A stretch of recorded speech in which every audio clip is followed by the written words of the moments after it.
Bote epai ya bandeko nyonso oyo bakozwa libaku ya kolandanga. Merci mingi na ndeko na ngai ya lisanga ya main morale na matonge.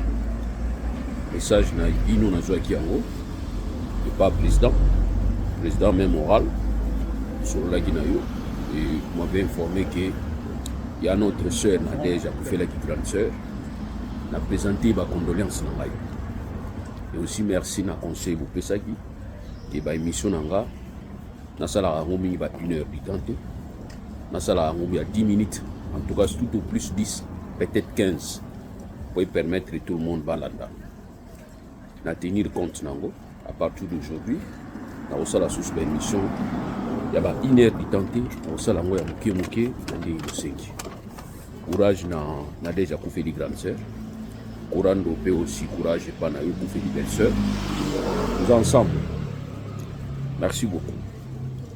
Les loyo na ngeki na lobela na 15 minutes wana soki na okoka tumesana oloba trop soki na okoka mais na osala makasi na pesi président Mbote ya main morale puis na pesi bandeko nyonso balinganga.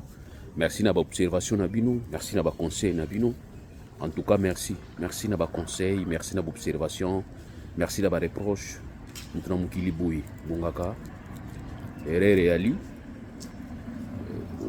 reconnaître surtout ceux qui bazo peso ba conseil pour reconnaître pour admettre en gros et puis voilà, c'est comme ça se passe dans la vie. Et place à resenga pardon pour sengi pardon, place à s'expliquer, place à justifier, justifier. Mais on peut que le faire et pas bateau bazali na bonne foi. Parce que même ba contrat, tant que bateau signé ba contrat, na moni ba muso ba continuer ko senga, il faut pression, non.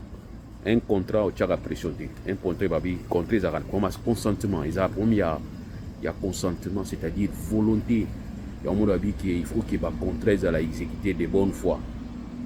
De bonne foi. On a dit que quand on reproche pas baninga, il faut peut-être oui ba non na yoki. À tout le monde qui va comprendre les lotis ou à question on a dit ça va na yoki. Merci. On a profité aussi au senga pardon et pas batunion son a blessé qui. Je sais que Mikolo en tout cas tension ils qui tellement trop que ils allaient qui au supporter ba biloko musute parce que ça on comprenait qu'il y a certaines personnes qui viennent seulement pour provoquer. Mais quand ils provoquent comme ça aux autres la moutonga ils ont provoqué yo. Tu te rends compte que Mouto jamais na vie normale a provoqué yo. Souvent il tient de rabi sur monsieur Marouba monsieur Sozo tenir Marouba mo regretter après mes bini. Donc je tiens à m'excuser à senga pardon pas tout nous son abusé ba on nous so ba provoquer ngai et qui na zone sila bino o le kaki qui blessé bino parce que bino to manière ko provoquer ngai na sengi bino pardon ba on nous so na comprendre ki te na ba position na bango na sengi bango pe pardon surtout bino ndi na sengi bino pardon makasi. Bah mususu ba provoquer qui qui nous provoqué et puis aux yeux les qui obi wa benga ngo donc aux yeux ma reto wa benga ma retour moko disproportionné aux yeux vous comprenez qu'il a touché musu personnalité na yo na sengi yo pardon quand même. Prochainement quand il y a quelque chose à émettre comme idée émettre idée na yo tant que monique idée na yo ça contraire na oyanga tu es libre vous êtes libre. Mais il arrive des fois peut-être pour tenir ba mot ils se pique ça va tout ça on pouvez que présenter des excuses. Maintenant par rapport à où na ko ba lelo ezani na osala makasi pichu na sala ka 10 minutes to 15 minutes yo sengi koloba boy par rapport il y a problème où ezali ko se passer actuellement na o itali réponse ya Vital Kamerhe.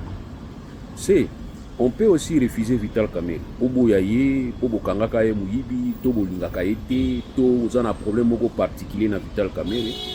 Mais moi j'ai toujours aimé que ceux qui au moni même adversaire na yo apesi position na place où bana ko finga po yo kanga ye muyibi to asala o mabe banda ko examiner d'abord idée na ye apesi zani. Ça aussi ça peut aider. C'est comme je vous ai toujours dit que et pas ya ba adversaire na biso to ripe ko zwa maele et pas adversaire ko zwa maele pas adversaire na bo yo kaina na lubini mais bino mabe ko zaka na ngwezani comme eza Vital Kamerhe depuis o kanga ye. Donc c'est que yo pona yo makambo nyonso akoloba la vie na ye za mabe non ezaka mabe te. Vital va réagir par rapport à Kamuleta président ya cour constitutionnelle. Au fait azo répondre à président cour constitutionnelle mais azo répondre à structure institution pour na qu'est-ce qui devrait se passer par rapport à cas oyo asali mabete mais to réfléchir bon so bani ko finga déjà et na ba o bazo finga déjà otala juriste na kati ya zati ou bien ceux qui baza juriste na kati ba diplôme ezé belé mais maé les amuké ça aussi ça peut aussi passer parce qu'il y a des gens qui croient avoir le diplôme et que ça la maé non ça je dis et nazolo bango bien naza awa naza avocat naza motangisi mais il y a des gens musu batanga te ba lekinga maé parce que maé les a ensemble en union sur moto moralité il y a beaucoup de choses que tu na kati ya maé quand tu es maé makasi muza malhonnête ça sert à rien oza maé makasi muza muyibi ça ne sert à rien donc pourquoi nazolo baké to la narape batu musu azolo ba Vital Kamerhe va répondre pour dire que il va se baser dans l'article 151 il y a kolobaki exécutif a ko se mixer na makambo ya justice exécutif, c'est-à-dire pouvoir exécutif. Et sur l'article 151, on est allé pour le même pouvoir législatif a coquille jamais qu'on entravé procédure ou les procédure judiciaire. Article 151. Et l'article 151, balobi tsusuke jamais bakosa la mibe komoko boye pour na kobundisa procès tout na ko faciliter procès moko eza en cours. On a toujours l'article 151.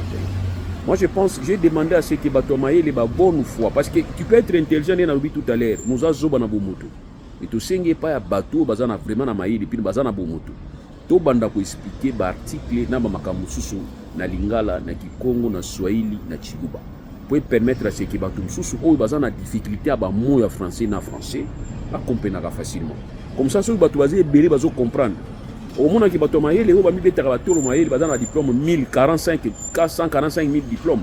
Parce que les gens sont devenus très naïfs, même Bible le dit que mon peuple périt par manque de connaissance. Tout peut sa connaissance pour la discernement yimoko. Mouto comme facilité ba kosaka. On a article 151. Maintenant Vital Kamerhe va encore évoquer notre article 107. Oyo le makambo ba député. Balobi boui. Député moko te ba koluka, ba ko rechercher, ba ko interpeller, ba ko sambisa. Soki ndingisa euti na chambre où yazali ko dépendre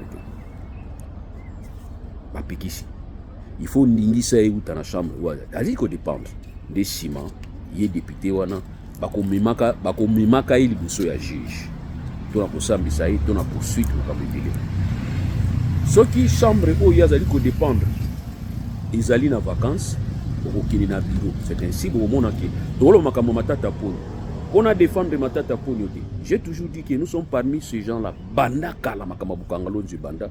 Torobi que Matata Pognote doit quand même répondre comme une autorité transversale. Batumso Abenga transversale autorité Ngobani. Autorité transversale Ngobani. Autorité Wazana même mise na ba compartiment nyon solisika au parcelle à pouvoir et ali. Na niveau gouvernement ali premier ministre, c'est-à-dire Premier ministre azali na pouvoir likolo ministre ya justice, azali na pouvoir likolo ministre ya économie, ministre. Donc ba ministère nyonso wana yende mukonzi nango. Bien que tozana kamoko spécifique na RDC, ministre ya justice ayoka chef na ye solo muyibi. Ça je ne sais pas ezaka na RDC, mais le chef du gouvernement c'est le premier ministre. Yende azali chef à gouvernement. Et puis selon même constitution na biso lobi que yende a proposer nomination et pas le président pour nommer ministre Kingandi. Et puis il y a un cas échéant à la ministre. Mais pas nabiso ça impossible, ils sont toujours là en train de demander à ce que Bamibe ko sala na faveur na bango. Mibe ko s'exécuter na faveur na bango.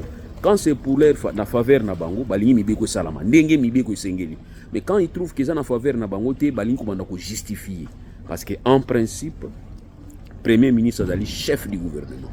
Nyon se ko sala na gouvernement il faut il kana maboko na ye. C'est ainsi vous voyez que ba komela même premier ministre obakeno tel ministre a dû arrêter oyo za malamu te premier ministre osenge pa na yo oyo sa ministre a reporter ye comment il peut ba kamususu au mona comment premier ministre a komeli ministre wana ebisi ki ilanga ministre décision non zui reporter yango pourquoi parce que il a dit norme parce que c'est yel le chef à gouvernement mais na RDC fort malheureusement chef à gouvernement Zaneti Mutalamba, Neti Ngana toujours maman Souminia, désolé de vous dire ça madame, tu es comme une cuisinière na kati ya cuisine, il y a conseil des ministres, yom to kabula bon bakti, yom to lambela kabam.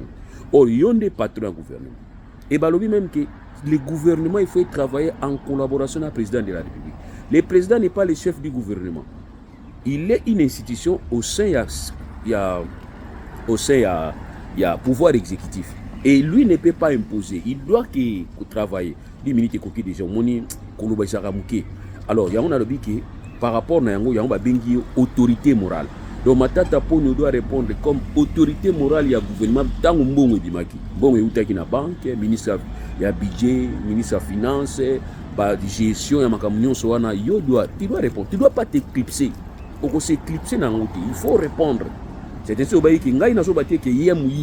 qu'il faut répondre parce que c'est son nom qui sera cité à partir du moment où il a été le chef du gouvernement comme l'autorité transversale. Le chef du gouvernement doit répondre par rapport à cette autorité. Ok. Alors, jamais, alors jamais, quelqu'un va dire que Azangi juge au Sambisa. Comment Azangi juge au Sambisa? C'est impossible. Matata Ponyo doit avoir un juge. Qu'est-ce qui s'est passé? Matata Ponyo est sénateur. Tant que sénateur, Bahati, Binope, pour rendre. Habité, vous avez une chance à chaque fois dans le gouvernement, nous sommes des bamènes de la monnaie. Donc, Azam Moutumoko, Moussa Longwe, Azat toujours côté pouvoir. Moi, Moussa, Azat toujours côté pouvoir. Opposant à Tshisekedi et Joseph Aye, Azat toujours côté pouvoir. Tshisekedi au Longwa, au Mona Mouton. Boza, Bino de Bobo Makongo. Or, les Sanga à peine, Bosalagi era Kabila. C'est mieux. Mais au moins, et puis changer. Pourquoi? Mais les mêmes gens, les mêmes joueurs, produisent toujours les mêmes jeux. Donc, le Biki, Bahati, tant que président du Sénat, il va livrer Matata Ponyo au sénateur. Or, le loi et le Biki, ce qui, chambre où yazo dépendre, ils sont en vacances, bureau de Goussala. Mais bureau de Goussala, comme si Bazali ensemble. Bureau ekolanda ba règle oyo ensemble ko yikolanda soki bazali na session comme ensemble za na session te bako convoquer session pour traiter kawana te c'est le bureau qui va traiter tant au bureau bana ko traiter bani kolanda malembe ndé ko ba kopesa autorisation de poursuite basenga ki yango pa ya bureau ya Bahati a livré Matata tant Matata ki ko samba Matata ki ne ko samba mais pour éviter que la cour constitutionnelle yemoko mi déclarera incompétente. On a qu'à Matata. Nous avons regretté. La Cour Premier ministre nous avons démontré que c'était une erreur. Et pour éviter les Zalakini, Bisoto Kanisa et le Gora Matata, solo lagi, Kanisa, ma solo. Des Babaki, Ogoye Baba dossier, Ogoye Baba procédure, mais il faut Baba juge. M. Sousa solo lagi. Ça, je ne dis pas que c'est vrai. Et non plus, je peux dire que c'est faux. Peut-être place Ouana, Cour s'est trompé à l'objet qui est incompétente. Tu peux rappeler que période tous les caméras de la télévision, vous souvenez-vous tous les bas. Tu le dis cour non. Ozali juge naïe. Pourquoi? Parce que ce côté l'article il y a juge naturel, il y a président, premier ministre. Il parle de président. Balobité que non mais m'a signé que ancien président. Balobité non mais m'a signé que ancien premier ministre. Non. Balobité que Bazali responsable na exercice. Il y a fonction en banque. Ça dit c'est les fonctions. Mazo dans les fonctions. Dans l'exercice de leurs fonctions, c'est-à-dire, si vous êtes premier ministre et que vous êtes président, tellement vous êtes pas juge à CT. Il faut cours constitutionnel. Exercice. Et balobi à l'occasion, c'est-à-dire l'occasion que tu as exercé même une minute seulement fonction wana et que commettre moi ma bien moko to faut aller la période wana oyo et vous avez une occasion que vous allez premier ministre, vous avez une occasion que vous allez président de la République, tu vas répondre. C'est ainsi au Lelo, tout le monde a même procureur, il y a Lelo, on a félicité, il va même évoquer tournure juridique, ce qui constitue le lobby, qui est président Yashika, il faut avant de prêter serment, il faut payer sa makamuna onyos. Ce qu'on peut citer pour constituer le Hollande là. Premier ministre Akala, président Akala, ce qu'on longwe na mandat na yo. 30 jours, tant que yo longwe, il faut que nous tika biloko yo komi na yo. Ce qu'on salite ba vini. Cour constitutionnelle hollandais. Mais vous avez juge ndengeni. Balabi juge ya président, ce qu'on peut citer à prêter serment qui a pu citer dans les 30 jours, cour constitutionnelle hollandais là. Ce qu'on a qui président za premier ministre olongwe, ça dit comme président Kala, comme premier ministre Kala. Ce qui au PC biloko na yo té inventer la biloko na yo té, cour constitutionnelle ko tinda dossier na fiscalité ba vérifier ba hollandais là yo. Donc c'est que cour constitutionnelle azali juge. Il y a certaines choses, il faudrait que vous ayez un technicien pour mon ami qui est yango, ça n'a pas c'est ainsi babi que kwanga batiki botiki la batiki basala ba kwanga na bango botiki la bateau bazali mais bino il suffit que ba koloba français oyeba kokoma français tu vas commencer à faire le débat avec les gens netinga nazali awa nayebi koloba français nayebi kokoma français mais nakoki kokota na domaine oyo yanga te soki domaine wana eza yanga te je vais mais nakosekarter nakotia makelele te donc mpona koloba tout simplement ke lelo oyo eloko oyo Vital Kamerhe alobi wana na lettre wana Kamuleta soko répondre yango autrement c'est qu'ils allaient politique et tindi yo mais oh nalandaki pe kalonge TV kalonge olobaki ke soki Tshisekedi a signé yo ko quitter mais na mono quitter to yeba justification mususu bino ozala ndenge wana kozala makasi na ba revirement ozala makasi na ba revirement okoloba likambo kosalela ngo te mabe na bino yango vous promettez vous ne réalisez pas olobaki soki Tshisekedi a signé yo quitter mais bandi ko expliquer biso ke alobaki mais bon nous asambwisi bino te basambwisi bino po nini ba faire signer bino d'abord na M23 olekisi yango na RTNC et puis batindiki bino mo signer na premier na ba ministre ya ba masa bino malema bandi ko kinsa bino malema bandi ko matana bino après ba matsa bino siko no signer siko na États-Unis comme si bino ba na miki po ni ba ridiculiser bino et puis bino que nous avons vu de loin okende ko yokana na ba M23 ezali kamba ko boya te après bokino yokana ezali kamba ko ndima lokola kabila ndima ki je vais suivre la paix partout pour qui m'écoute ya moni bozai suna ba opposant to ba rebelle à kalba suna gaz te pour parce que muto yo oyo fallait aboya andimi donc ça dit la paix bino occasion bo attaquer te pour si bino ki na ndimi to solo la bino bo boya ki na lolendo après tango yoko ndima et ridiculiser bino donc voilà pourquoi to lobi ki Kalonji alobi très bien bolanda ka matata ponyo te mais bolanda bango nyonso ba Nicolas Kazadi 100 jours mbongo ebunga pwani na Congo soki mbongo ebungi to yiki mbongo ebungi mais mutayibi yango tozo nga oyeba ete voilà pourquoi na lobiki ne kambo oyo to leka Vital Kamerhe na pato azo discuter ba idée bobenga ye mabe bobenga ye muyibi pas de problème mais oya lobi wana c'est un problème ya toi et je me rends compte que il est devenu plus juriste que Kamuleta. Je suis désolé de te dire ça Kamuleta parce que tant bozo sala ba plaisir mo izanga tina qu'est-ce qu'on vous demande de faire alobi bo sala procédure pour reprendre ngo Batonso a que oh non, c'est pas qui déjà tant sénateur. Mais aujourd'hui, il ne dépend plus de cette chambre. Si cette chambre avait donné l'autorisation, c'est parce qu'il dépendait de cette chambre. Mais aujourd'hui, il est député. Conformez-vous. Vous zong à zéro. Vous sengi. Parce que n'est lobby wanake. Ceux qui député, asa poursuivi. Chambre où il y a place à appartenir. Ceux qui sengi, vous stopper. Cela ne voulait pas dire que va effacer, va commission à raison. Cette procédure veut seulement dire quoi? Ça veut tout simplement dire que va stopper, chambre où il dépendre, va juger dossier, va examiner dossier. Si on dit que oui, réellement, c'est un délinquant, c'est-à-dire Kamerhe a ngande aide bino. Si j'ai bien compris Kamerhe, a ngande bozonga na procédure, comme ça bozongi ça on a chambre pas naï. Et balobi bien na souka article 107 na souka. Balobi que suspension wana ya poursuite. Et où me la raté pour l'exercice et où me la raté c'est-à-dire que indéfiniment les akaka tant haut nini x net tout ça boy boza siko na soki session na bino session et le caté ceux qui va suspendre poursuite contre Matata Ponyo session et le caté ceux qui ensemble et se positionner maintenant il est niaï bakaka ceux qui net session l'équipe ensemble et se positionner faudrait-il causer la sous session mususu bisika fonto on va réfléchir inde bisika mais pour dire que Matata Ponyo ensemble lingi comme c'est une raison te balingi bo zonga nde na kati ya masolo ndenge ezalaka ensemble kozwa ka Matata Ponyo bali ko examiner souci ezani est-ce bazali ko landela ye pona opinion na ye est bazali ko landela ye pona vote asalaki tango ensemble ko remarquer que ezana ngo pona ba opinion na ye te ezana ngo pona vote asalaki te eza pona mbongo ibunga ki période ya premier ministre ensemble ko bambo bozwa ye akeno ko samba c'est comme ça se passe.